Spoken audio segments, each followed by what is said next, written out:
গ্রামের দূরে দেখা যায় একটি পরিত্যক্ত বাড়ি, যার সামনে রয়েছে একটি আঁকাবাঁকা পথ, কিন্তু বাড়িটি হলো পরিত্যক্ত। তাই গ্রামের লোকজন সেখানে যাইতে চাইতো না। এমনই এক লোমহর্ষকর রহস্যময় রাতের ভয়ানক ঘটনা। তো দেখা যাক সেই ভূতের ঘটনাটি আপনাদের কাছে কেমন লাগলে। তো আর দেরি কিসের, চলুন ঘটনাটি রহস্যময় এক রাতের উন্মোচন করা যাক। শীতের রাত, চারপাশে কুয়াশার পর বেলি। গ্রামের নাম ছিল শতাব্দী গ্রাম, যেখানে প্রতিটি বাড়ির মধ্যে ছিল অশান্তি আর রহস্য। গ্রামের মাঝখানে ছিল একটি পুরনো মন্দির, যা দীর্ঘদিন আগে পরিত্যক্ত। মানুষজন বলতো তার রাত হলেই সেখানে অদ্ভুত আওয়াজ শোনা যেত এবং কেউ সেই মন্দিরের কাছে যেত না। সেই দিন ছিল পূর্ণিমা। গ্রামের কিছু তরুণ ছেলে মেয়ে মিলে মন্দিরের কাছে গিয়ে শীতল বাতাসে গল্প করতে করতে উপস্থিত হয়েছিল। হঠাৎ মন্দিরের দিকে নজর দিলে দেখল এক অন্ধকার ছায়া। তারা ভয় পেয়ে ফিরে যেতে চাইল, কিন্তু এক তরুণ রাকিব সাহস করে বলল, চলো একটু দেখে আসি। রাকিবের সাহস দেখে অন্যরা রিয়াকশন হলেও শেষ পর্যন্ত তারা তার সাথে গেল। মন্দিরের দরজা খোলা ছিল এবং ভিতরে ঢুকে তারা দেখতে পেল পুরনো মূর্তিগুলো ধুলোয় ঢাকা। এক কোণায় একটি মূর্তি ছিল যা তাদের দিকে যেন তাকিয়েছিল।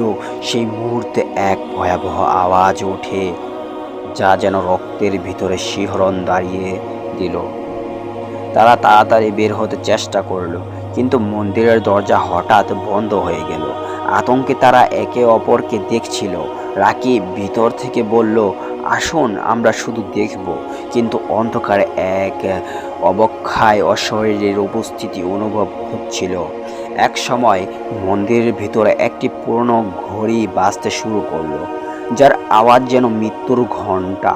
সবাই শুনতে পেল যে একটি নারী কণ্ঠস্বর বলছে, যারা এখানে এসেছ তাদের শেষ সময় ঘনিয়ে এসেছে। তরুণীরা কাঁপতে লাগলো আর ছেলেরা দিশাহীন হয়ে পড়ল।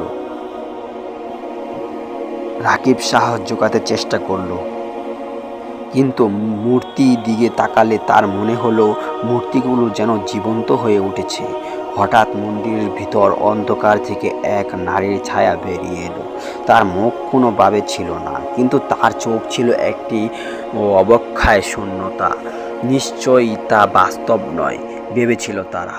কিন্তু সেই নারীর ছায়াটি তাদের দিকে এগিয়ে আসছিল। ছেঁড়া পালানোর চেষ্টা করলো, কিন্তু তাদের পা যেন মাটিতে আটকানো ছিল। তখন ওই রাকিবের মনে পড়ে গেল পুরনো গল্পগুলো, যেখানে বলা হয়েছিল এই মন্দিরে যারা প্রবেশ করে তাদের আত্মা সেখানে বন্দী হয়।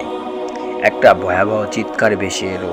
একজন তরুণী সুমি তার এক মুহূর্তে পিছন ফিরে দেখে সেই নারীর ছায়া তাকে টেনে নিচ্ছে। রাকিব দ্রুত সুমির হাত ধরতে চেষ্টা করলো, কিন্তু সময় থাকতে পারলো না। সুমি অদৃশ্য হয়ে গেল। ভয়াবহতা দেখে বাকি সবাই হু হু করে মন্দিরের দরজা ভাঙার চেষ্টা করতে লাগলো। অবশেষে দরজা খুলতে সক্ষম হলো এবং তারা দৌড়ে বের হয়ে গেল। তারা ফিরে গেলে বাড়িতে, কিন্তু সুমির অভাব তাদের মনে ভয় ধরিয়ে দিল। পরদিন সকালে গ্রামের কানাকানি শুরু হলো। সুমির পরিবার খুঁজতে বের হলো, কিন্তু কোথাও তার হদিশ মিলল না। গ্রামের মানুষ মনে করলো সুমি হয়তো মন্দিরের অভিশাপের শিকার হয়েছে। রাকিব আর তার বন্ধুর মধ্যে ভয় করে খুঁজছিল যে তাদেরও সেই নারীর হাত থেকে রক্ষা নেই। এরপর থেকে কেউ মন্দিরের কাছে যেতে সাহস করেনি, কিন্তু রাকিবের মনে সেই নারীর কণ্ঠস্বর এখনও গুনগুন করছিল, যার এখানে এসেছে তাদের শেষ সময় ঘনিয়ে এসেছে।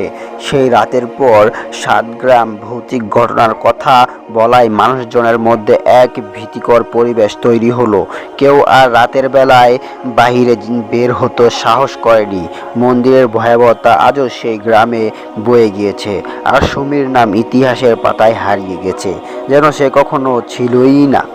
এই ছিল একটি ভীতিকর ভয়ানক ঘটনাটি আপনাদের কাছে কেমন লাগলো অবশ্যই কমেন্টে লিখে জানাবেন। আর হ্যাঁ, ভয়েসের একটু নয়েজ রিয়াকশন হচ্ছে, তাই কেউ কিছু মনে করবেন না। অবশ্যই ভিডিওতে একটি লাইক আর চ্যানেল নতুন হলে সাবস্ক্রাইব করে দিন। তো ভালো থাকুন, সুস্থ থাকুন, নিজের খেয়াল রাখুন। আল্লাহ হাফেজ।